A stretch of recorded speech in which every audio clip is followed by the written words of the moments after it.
Hey guys, Garden Shed here, and welcome to the last ever ride on Kevin, which I'm really, actually quite sad about. And lots of people go, oh, is it really the last ride? Yeah, it is. I'm literally on my way to the dealer to pick up the new bike now. And Kevin's not going to go with me. I think it's probably, I don't know, whether it's a car or a bike, it's always a bit sad to see the first one go. I have to say I'm more sad about seeing my first bike go than seeing my first car go.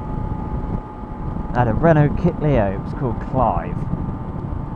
That was my first car. Well, I never really said goodbye to him. He sort of died.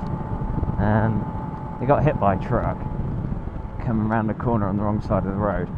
So, yeah, I never really properly said goodbye. The last time I saw it, my farmer friend was putting 2 spikes through the side of it of a telehandler and lifting it onto a trailer. That's the last time I saw my old car. Well, my first car. So it was a pretty harsh goodbye, let's be honest. It's just been such a good bike. He's never let me down, apart from when I've let him down. He's taken me to Cheltenham, he's taken me to Little Hampton. I've did my first ride with other people on him. I've discovered some amazing roads. I've just had the fondest of memories. So, for those of you that were wondering why on earth my bike is called Kevin when it's a Zontes Panther, is because the number plate pretty much reads Kevin. So my brother affectionately named him Kevin. So, I don't mind. I had to put the top box on because I'm going to sell him with his top box. Not that I ever really use it. I used to use it before I had my Krieger. It was quite useful just to chuck a bit of shopping in and stuff like that. But because it's such a small bike, and I think it's like a 35 litre top box, it means that it gets blown around by the wind. So it basically acts like a parachute. There's no kind way of putting it. Oh, I got water down my neck. So I was having a look around at what events were coming up that I can attend on my new motorbike bike. And there's the Dove Cottage Hospice Run, which is going from Melton Mowbray to, I can't remember. We have got Spicy has announced, I think it's called the Silly Sausage Festival. In where's it called? Back at Loomies, and that's in July. So I think the 16th of July, something like that. Now, both Dove Cottage and the Sausage Fest, I've had to book off work, but I'm really glad I'm finally able to go to a Sausage Fest because, God, that sounded wrong. The reason is, Spicy's videos were the first videos that I came across when I was looking at getting a bike, sort of on a 125. Spicy was the first motovlogger I ever came across. So it's sort of all because of him that I'm riding. I was sort of 50-50 on whether to get a bike or not. And then I started the first video I came across was limitations of a 125. And then after that I was just completely hooked on his videos. It's like, I'm getting a bike. I'm getting a motorbike. And so, yeah, it's sort of almost all because of Spicy that I have had so many good memories and met so many people. So it's really an opportunity for me to say thank you. And also, I can say thank you to Red Brenner and Phil Tonic, who was so nice to me on the chip shop ride. At least now I won't get stuck behind vans. I forgot the other reason I don't use my top box is because the top speed is dramatically reduced because it's about as aerodynamic as me actually having a garden shed on the back of the bike. So I'm not going to be motovlogging, God almighty, I'm not going to get getting blown around. I'm not going to be motovlogging for the next couple of weeks, just while I get used to the new bike. I will show you what it is, but other than that, no. I want to get used to it first before I try and divert any attention from me actually riding the bike. So, Sports Bike Shop, where I get all my bike kit from, because they're decent, until I got a card for Motor Central, where I got this helmet, did a really cruel April Fool's, which was advertising that RST were doing leather onesies in a superhero design. So they have Batman, the Flash, and Iron Man. I was like, oh. I mean, you know it's an April Fool, but you really want it to be true. And there were so many comments on their Facebook page saying, please, please make them.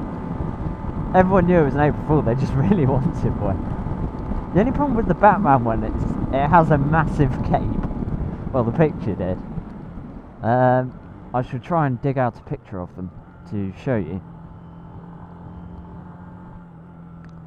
But yeah, oh, how cool would that be? And I think the cape might be a bit of an issue because it may, well, aerodynamics behind a vehicle means that things get pulled towards the vehicle. There's like a vacuum of air. So you'd probably find the cape went through your back wheel, which would mean it would probably try and tug you through the back wheel. So I mean, that wouldn't be good. That really wouldn't be good. But yeah, it would have been nice to have one of those. So when I was coming back from placing the order on my bike, so seeing this chap tailgating ahead, or he was, there was a motorbike, and he overtook me. Fair enough, that's fine, I don't have a problem with that. And then he sat behind a lorry, right in its blind zone, so right off sort of the back right corner, so close, if he leant forward, he could touch the lorry. I mean, that is bloody stupid. Bearing in mind the lorry suddenly slowed down and pulled off. That guy seriously could have gone into the back of the lorry. It's just like, oh my days. Some people really do not have much common sense. I mean, it was a nice bike. Would have been a shame if the bike got damaged. Luckily he was alright, and I think he scared himself a bit, but yeah. But I always try and keep a fair bit of distance, because I know the brakes on this aren't very good. So at the moment I'm sitting 3 crocodiles behind him. And if anyone wants to know, basically, when you're doing your theory test, you have to, one of the questions is how much distance, and they mark you on this in your practical, should you follow a car behind? And basically it's 2 seconds. If there's rain, like heavy rain or something, it's 4 seconds. And that allows for thinking distance and braking distance. But yeah, I just tend to leave a fair gap between me and the car behind, because there's nothing I can do to overtake him. It just means if other cars want to go through, they can do. Also on the group ride, as well as maintaining a distance behind the other bikes, meant if people wanted to overtake me, I mean, I was sitting at mostly the same speed as the pack, but the people on bikes could overtake me. Proud to grow for Weetabix. Nice. I don't mind Weetabix, I don't like them. Well, I said I don't not like them, I don't mind them, I'll eat Weetabix. Golden Nuggets is where it's at. Yes, I am still a child at heart. But everyone likes them. I've never met anyone that doesn't like Golden Nuggets. Now the one issue I think I am going to have is, basically the bike I was riding in my lessons was a 2011 model, and mine's newer. And between that, they sort of did a couple of tweaks to the bike. One of which is raising the ride height. So it's gone from a bike, and I didn't realise this before I sort of sat on it at the dealership. It's gone from, they've raised it, I think about 25 mil, something like that. I can't get both feet down on this new bike, whereas I can do on the old model. but I really don't like the old model. There's one other thing I'm not going to miss, which is coming up on this. Dual carriageways on a 125. I mean, they're not bad, you just get blown around a lot. Sheds don't do cities. Ugh. Fucking bumpy things. Don't get these in the countryside. See, the countryside's so much better. You don't get stupid traffic calming measures. Or congestion. I mean, occasionally you get stuck behind a tractor, but that's about it. Downsides to the country. You're miles away from anywhere like the shops, so if you don't drive you're screwed. Or it costs you a fortune in taxis. And that's about it. That's about all I can think of. Whereas cities, there's loads. You're pretty much stacked on top of each other. It takes ages to go anywhere.